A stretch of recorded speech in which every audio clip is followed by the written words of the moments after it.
শুভ সকাল সবাইকে জানাই স্বাগতম আমার নতুন আরেকটি ভিডিওতে। সকাল থেকে আমি আজকে ভিডিওটা শুরু করলাম। আর আজকে সকালে আর কি আম্মা ছিল না, সেজন্য আমারটা আমি সকালে আর কি জলদি উঠেছি। আর সকালে আজকে কিন্তু সব রান্না টান্না সেরে আমরা আজকে একটু বের হব, তো তার জন্য আর কি সকাল সকালই আমি এখনই তো ঘুম থেকে উঠে আর কি ভিডিওটা শুরু করছি।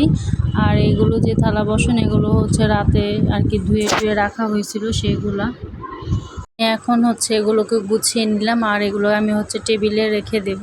দেন আমি মুখ টুক ধুয়ে নিয়ে আর কি ফ্রেশ হয়ে নেব। এই তো এগুলো আমি টেবিলে রেখে দেবো। আর এখানেই তো চলে আসলাম সকাল সকাল, যেহেতু আমি আজকে এই প্রথম আমি হয়তো বা মানে এরকম সকাল সকাল ব্লগটা শুরু করতেছিলাম। তো আমি এই তো এখন হাতে ব্রাশ নিয়ে নিছি, তো ব্রাশটা করে আবার আসতেছি।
এই তো আমার মুখ টুক ধোয়া শেষ। আর এখানে কিন্তু আমি মাছটা কেটে একদম লবণ দিয়ে রাখছি, ডাল বসাই দিছি, ভাজি বসাই দিছি।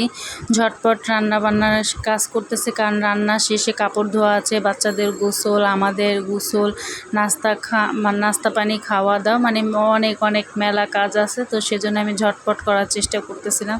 আর এখানেই তো দেখেন আমার কাছে ভাজির কালারটা একদম সবুজ কালার, দেখতে না অনেক ভালো লাগতেছে। আমি করলা ভাজি বসিয়ে দিছি। আর সে হচ্ছে তো মিষ্টি কুমড়ো কেটে নিছি। আমি হচ্ছে ইলিশ মাছ দিয়ে মিষ্টি কুমড়া রান্না করব। আর ইলিশ মাছ দিয়ে মিষ্টি কুমড়া এটা খেতে অসম্ভব ভালো, অসম্ভব মজাদার একটি তরকারি।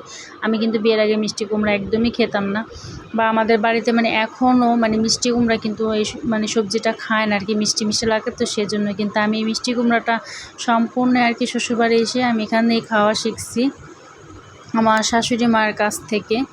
তা আমি আর এই তো পুরো ভিডিও আমি করতে পারিনি। ভিডিওটা এ পর্যন্ত, কি কেমন লাগলো জানাবেন। সবাই ভালো থাকবেন, আল্লাহ হাফেজ।